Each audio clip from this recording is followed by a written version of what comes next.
Bom dia, irmãos e irmãs, graça e paz. É muito bom estar aqui com os irmãos mais uma vez, poder compartilhar um pouco daquilo que Deus tem colocado no meu coração e poder compartilhar um pouco da palavra. Quando eu era criança, eu gostava muito de brincar com as peças de dominó, e não apenas para jogar o jogo em si.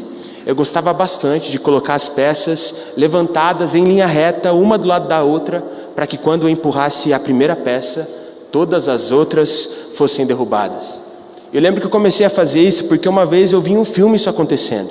E não era apenas com peças de dominó, eram com várias e várias coisas que foram colocadas uma do lado da outra, e quando a primeira coisa foi derrubada, o efeito dominó desencadeou.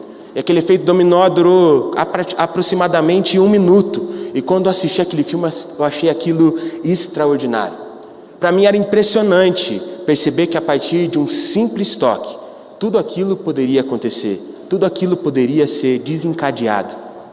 Hoje, um pouco mais maduro, eu ainda acho impressionante esse tipo de coisa. Mas o que mais me impressiona hoje em dia é o que pode acontecer na vida de uma pessoa ou na vida de uma igreja, a partir de um simples toque do Espírito Santo de Deus. Eu já vi pessoas que tiveram a vida totalmente transformadas a partir de um simples toque do Espírito. Eu já vi famílias serem completamente restauradas a partir de um toque do Espírito. Eu já vi histórias de igrejas serem completamente transformadas por um simples toque do Espírito Santo de Deus.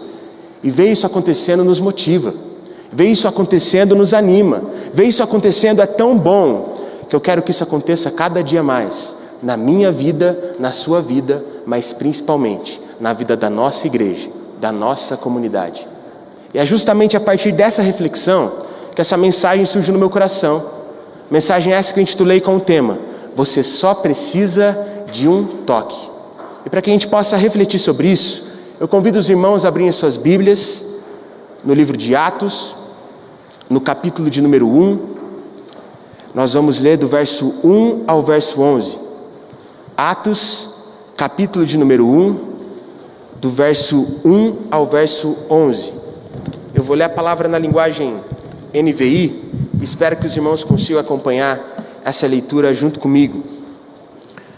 Onde a palavra do Senhor diz assim: Em meu primeiro livro, relatei a você, Teófilo, tudo que Jesus começou a fazer e a ensinar, até o dia em que foi levado para o céu, depois de dar a seus apóstolos escolhidos mais instruções por meio do Espírito Santo. Durante os 40 dias após seu sofrimento e morte, Jesus apareceu aos apóstolos diversas vezes. Ele lhes apresentou muitas provas claras de que estava vivo e lhes falou acerca do reino de Deus. Certa ocasião, enquanto comiam com eles, deu-lhes a seguinte ordem: Não saiam de Jerusalém até o Pai enviar a promessa, conforme eu lhes disse antes. João batizou com água, mas dentro de poucos dias vocês serão batizados com o Espírito Santo. Então, os que estavam com Jesus lhe perguntaram: Senhor, será esse o momento em que restaurará o reino a Israel? Ele respondeu: O Pai já determinou o tempo e a ocasião para que isso aconteça, e não cabe a vocês saber. Vocês receberão poder quando o Espírito Santo descer sobre vocês, e serão minhas testemunhas em toda parte, em Jerusalém, em toda a Judéia, em Samaria e nos lugares mais distantes da terra. Depois de ter dito isso, foi levado numa nuvem, e os discípulos não conseguiram mais vê-lo. Continuaram a olhar atentamente para o céu, até que 2 homens vestidos de branco apareceram de repente no meio deles, e disseram: Homens da Galileia, por que estão aí parados olhando para o céu? Esse Jesus que foi levado do meio de vocês ao céu, voltará do mesmo modo como viram subir. Vamos orar? Senhor Deus Pai, nós te agradecemos, Senhor. Te agradecemos porque Tu és um Deus bondoso, um Deus amoroso, um Deus que nos ama, um Deus que está sempre conosco. Nessa manhã nós te buscamos, Pai. Nós te buscamos porque nós queremos o Teu toque. Nós estamos sedentos por sermos renovados e transformados pelo Seu Santo Espírito. Portanto, nessa manhã quebranta os nossos corações, de forma que essa palavra possa fazer vida em nosso viver, e que a partir de um toque do Espírito Santo, as nossas vidas e a vida da nossa igreja possa ser totalmente transformada. Essa é a nossa oração. Em nome de Jesus, amém. Irmãos, eu acredito que a partir desse texto que nós acabamos de ler, nós podemos aprender 3 coisas que eu gostaria de destacar com os irmãos nessa manhã. E a primeira coisa que nós podemos aprender a partir desse texto de Atos é a seguinte: nós só precisamos crer. A palavra nos diz, mais precisamente no verso 3 do texto que nós lemos, que 40 dias após o seu sofrimento e morte, Jesus reapareceu para os seus discípulos diversas vezes. E quando ele reaparecia para os seus discípulos, ele aparecia apresentando provas claras de que ele estava vivo e falando para eles acerca do reino de Deus. Agora pensa junto comigo, meu irmão. Se Jesus teve que reaparecer para os seus discípulos, dando provas claras de que ele estava vivo, é porque muito provavelmente alguns dos discípulos, como era o caso de Tomé, não tinham certeza se Jesus realmente havia ressuscitado. Ou seja, alguns dos discípulos tinham dúvidas se Jesus realmente era poderoso o suficiente para vencer a morte ou não. E quando nós olhamos para isso, nós pensamos: que absurdo! Como eles poderiam duvidar do poder do Senhor? Olha quantas coisas os discípulos viram Jesus fazer. Eles viram Jesus fazendo tantos sinais, tantas maravilhas. Eles viram Jesus fazendo um cego voltar a ver. Eles viram Jesus fazendo um paralítico voltar a andar. Mas mesmo assim eles ainda não confiavam totalmente no poder de Jesus. Isso é inadmissível. Isso é um absurdo. É isso que nós pensamos. Mas a verdade é que muitas vezes nós fazemos exatamente a mesma coisa. Afinal, irmãos, quantos testemunhos extraordinários você já não ouviu sobre o que Deus fez na vida de tantas pessoas? Quantas histórias de cura, quantas histórias de restauração, quantas histórias de transformação. Mas mais do que isso, irmãos, quantas vezes você mesmo já não teve experiências extraordinárias com o Senhor? Mas mesmo assim, parece que o Senhor precisa sempre provar que é poderoso o suficiente para te entregar tudo aquilo que você precisa em todas as áreas da sua vida. Logo nos primeiros versos do livro de Atos, o autor aponta que em seu primeiro livro, o Evangelho de Lucas, ele tinha relatado tudo aquilo que os discípulos haviam aprendido com Jesus.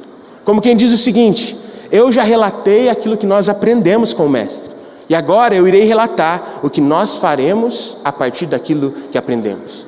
É como ele estava dizendo: agora a gente vai escrever a nossa história a partir da ação de Cristo em nós. E eu não sei vocês, irmãos, mas eu acredito que está na hora de escrevermos o nosso livro de Atos. Está na hora de pararmos de duvidar do poder de Deus e deixarmos Ele agir nas nossas vidas. Está na hora de crermos no Senhor com todas as nossas forças. Mas nós precisamos entender o que realmente é crer. Pois aquele que realmente crê no Senhor não é aquele que sabe todas as coisas. Aquele que realmente crê no Senhor não é aquele que tem um super conhecimento da palavra, um super conhecimento sobre oração e todas as disciplinas espirituais. Muito diferente disso.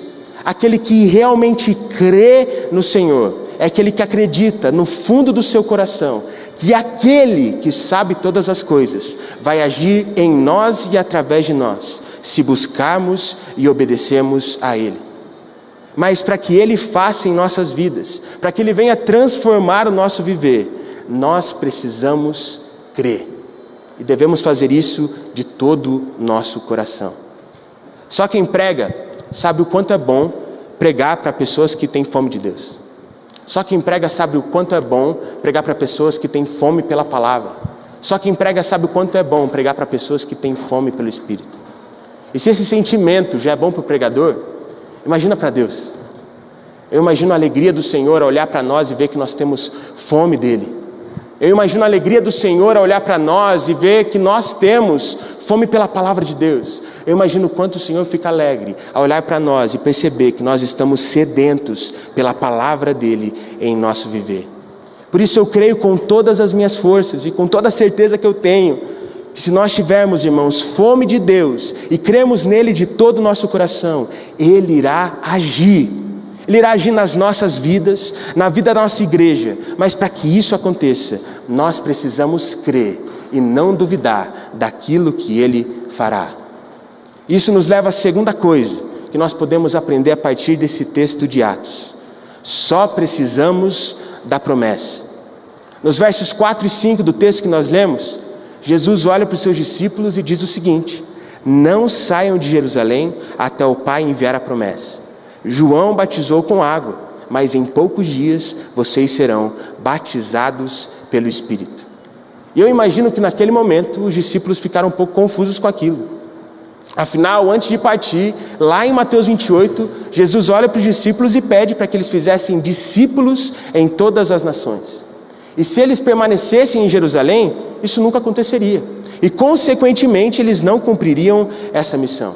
Eles não iriam para as outras nações, muito menos fariam discípulos de todas as nações. Mas eu realmente acredito que Jesus disse isso para os discípulos porque eles precisavam entender nesse momento que o que faria eles serem bem-sucedidos nessa missão não seria a capacidade deles poderem ir para as nações, mas sim o Espírito dentro deles, capacitando aquilo que eles deveriam fazer e transformando as suas vidas e fazendo com que eles se tornassem agentes de transformação por onde for que eles fossem. Essa semana eu li uma frase de John Stott muito interessante em relação a esse momento em que os discípulos ainda não haviam recebido o Espírito, em que ainda não havia acontecido o dia de Pentecostes. E essa frase mexeu comigo e dizia bem assim: embora o lugar deixado vago por Judas ter sido ocupado por Matias, o lugar de Jesus ainda não havia sido preenchido pelo Espírito. Como quem diz, não era só resolver questões administrativas, eles precisavam do Espírito para que a missão realmente pudesse ser bem sucedida. Isso nos leva a entender, meus irmãos, que não adianta nada nós ajeitarmos a nossa vida da forma como nós achamos melhor, mas não buscarmos o Espírito. Não adianta nada nós termos um belo organograma, um belo planejamento, se as pessoas que estão nesse organograma e nesse planejamento não buscarem um toque do Espírito e não buscarem serem usadas por Deus. Não sei para vocês, irmãos, mas para mim a visão que Deus tem nos dado está bem clara nas nossas cabeças. Nós sabemos que devemos crescer em qualidade como discípulos de Cristo, para consequentemente crescermos organicamente como uma comunidade do corpo de Cristo. Para que sim, como consequência, possamos crescer de forma quantitativa. Isso está claro nas nossas cabeças. Muito provavelmente você já decorou essas 3 coisas, como eu tenho decorado. Mas o que nós precisamos entender é que essa visão não pode estar apenas na nossa cabeça. Essa visão deve estar no nosso coração. E quem faz com que essa visão queime em nossos corações é o Espírito, e somente Ele. E é por isso que nós devemos buscar fazer aquilo que o Espírito está nos direcionando a fazer. No verso 8 do texto que nós lemos, Jesus deixa bem claro que o Espírito viria sobre os discípulos para que eles se tornassem testemunhas. Mas pensa comigo, meu irmão, a testemunha, ela só fala daquilo que ela viu e daquilo que ela ouviu. E se nós não buscarmos a Deus, nós nunca veremos ou ouviremos nada. E por isso, não seremos testemunhas de Cristo enquanto estamos aqui. Portanto, que possamos buscar o Espírito, confiarmos inteiramente nele, pois ele é a única coisa que nós precisamos para transformar as nossas vidas e a vida da nossa igreja. Isso nos leva para a terceira e última coisa que nós podemos aprender a partir desse texto de Atos. Só precisamos nos mover. A partir do verso 9 do texto que nós lemos, nós podemos notar que os discípulos, ao verem Jesus ser levado aos céus, eles ficaram parados, olhando atentamente para o céu. Eles ficaram ali, imóveis, olhando para cima, até que 2 homens vestidos de branco chegaram até eles e disseram o seguinte: ei, por que vocês estão aí parados olhando para o céu? O mesmo que vocês viram subir, voltará da mesma forma como vocês viram ele ir. Como quem diz, não fiquem aí de braços cruzados, não fiquem aí olhando para cima, fiquem em Jerusalém, mas busquem o Espírito, que o Espírito irá direcionar vocês. E muitas vezes, olhando para as nossas vidas, meus irmãos, eu percebo que nós tomamos a mesma atitude que os discípulos. Nós ficamos parados, olhando para o céu, de braços cruzados, esperando Deus fazer alguma coisa. Enquanto, na verdade, deveríamos estar buscando o Espírito, para que o Senhor, sim, faça algo, mas a partir de nós, a partir das nossas vidas. Por isso, hoje, eu gostaria de fazer com você a mesma coisa que aqueles 2 homens vestidos de branco fizeram com os discípulos. Hoje eu queria pedir para você despertar. Hoje eu queria pedir para você acordar. Hoje eu gostaria de pedir para você começar a se mover e buscar aquilo que Deus tem para a sua vida, para que a partir do Espírito as coisas possam acontecer em nosso meio. Uma das passagens que eu mais gosto da Bíblia está lá em Êxodo 20. Quando o povo de Israel vê os trovões e tudo aquilo que estava acontecendo no Monte Santo e fica com medo da presença de Deus. Por isso o povo começou a olhar para Moisés e dizia o seguinte: Moisés, fale você com Deus. E depois fala com a gente aquilo que ele falou para você. Mas nós não queremos subir. Eles queriam que apenas o líder deles buscasse o Senhor e fizessem todas as coisas. Eles não sabiam que estavam mais enganados, porque eles não estavam conseguindo desfrutar daquilo que Moisés estava desfrutando. E o que eu consigo perceber, meus irmãos, é que hoje em dia muitas pessoas tomam a mesma atitude que o povo de Israel. Porque muitas pessoas esperam que apenas os líderes busquem a Deus, mas não querem buscar o Senhor elas mesmas. Mas a responsabilidade de buscar Deus não é apenas dos pastores. A responsabilidade de buscar Deus não é apenas dos presbíteros. A responsabilidade de buscar Deus não é apenas dos líderes da igreja. A responsabilidade de buscar a Deus é de todo o corpo de Cristo, incluindo você. Há uns 3 anos atrás, eu fui a uma conferência em outra igreja aqui de Curitiba. Em uma das sessões dessa conferência foi um pastor norte-americano que pregou. E a pregação dele foi espetacular. Todo mundo foi tocado por aquela pregação. E no final da pregação ele pediu para que as pessoas que quisessem ter um encontro com Deus, que quisessem receber um toque do Espírito, que quisessem ter as suas vidas transformadas por Deus, que elas fossem à frente. E muita gente foi na frente. Eu fiquei só olhando aquilo que estava acontecendo. E eu lembro que ele começava a orar pelas pessoas e tocar nas pessoas enquanto orava por elas. Enquanto ele tocava nas pessoas, algumas começavam a tremer, outras começavam a chorar, outras começavam a cair no chão. Enquanto isso acontecia, ele permanecia repetindo sempre a mesma frase: one touch, never the same. One touch, never the same. Que significa um toque, nunca mais o mesmo. Um toque, nunca mais o mesmo. Eu lembro que quando eu vi aquilo acontecendo, o meu radar presbiteriano começou a disparar. Eu comecei a falar: então esse pregador aí está dizendo que a partir de um toque dele, a vida das pessoas nunca mais será a mesma? Isso aí não está errado. Isso aí não está certo não. Mas quando eu comecei a pensar isso, naquele momento, aquele pastor americano começou a dizer o seguinte: o que vocês precisam entender é que vocês não precisam de mim. O que vocês precisam entender é que vocês não precisam de uma pregação. O que vocês precisam entender é que vocês não precisam de uma pessoa. O que vocês precisam entender é que vocês não precisam de uma estratégia. O que vocês precisam entender é de que tudo que vocês precisam é de um toque do Espírito. E vocês nunca mais serão os mesmos. Portanto, meus irmãos, minha oração nessa manhã é para que você possa ser tocado pelo Espírito. E para que o Espírito transforme a sua vida. Para que o Espírito possa vir transformar a história da sua família. Mas para que o Espírito, através de nós, venha transformar a história da nossa igreja. E para que isso aconteça, nós só precisamos de um toque. E o Senhor fará todas as outras coisas que nós precisamos. Portanto, nesse momento, se você entendeu que precisa do Espírito para mudar a sua vida, se você entendeu que você precisa do Espírito para começar a ser usado por Deus, se você entendeu que você precisa ter um toque do Espírito, eu peço para que nesse momento você feche o seu olho e abaixe a sua cabeça. Eu não vou pedir para você ficar em pé porque o meu tempo é curto, na verdade ele já passou. Mas enquanto eu faço a minha oração, eu gostaria mesmo que você fizesse a sua. E se o seu desejo é receber um toque do Espírito, fale para Ele: Pai, eu preciso do Senhor. Eu preciso que o Senhor toque a minha vida. Eu preciso que o Senhor transforme o meu viver. Eu preciso que o Senhor esteja comigo. Porque, irmão, Deus não resiste a um coração sedento. Portanto, nesse momento, abra o seu coração para Deus e peça para Ele te tocar. Que eu tenho certeza que a sua vida e que a vida da nossa igreja nunca mais será a mesma. Senhor Deus Pai, nós te agradecemos, Senhor. Te agradecemos porque Tu és um Deus maravilhoso, Pai. Te agradecemos porque Tu és um Deus poderoso, Pai. Te agradecemos porque o Senhor é um Deus que sempre está conosco em todos os momentos da nossa vida, Pai. E hoje nós queremos Te pedir por mais uma coisa, Pai. Na verdade, nós queremos Te pedir por uma única coisa. Nós só queremos Te pedir por um toque do Seu Santo Espírito. Porque nós temos certeza que a partir de um toque do Seu Santo Espírito, a nossa história como indivíduos e como igreja nunca mais será a mesma. Portanto, nessa manhã, Pai, toca os nossos corações. Mas não toca apenas nesse dia, Pai. Toca em todos os dias da nossa vida.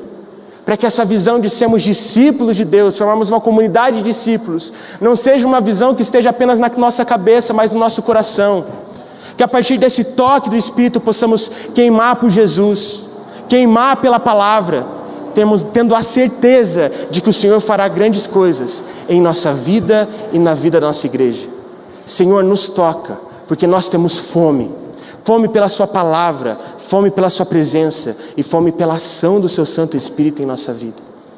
Esse é o nosso pedido, essa é a nossa oração. Em nome de Jesus. Amém. E a graça de nosso Senhor e Salvador Jesus, o amor de Deus, nosso eterno Pai, a comunhão e a consolação do Espírito Santo estejam com todos, hoje e sempre. Amém. A partir de...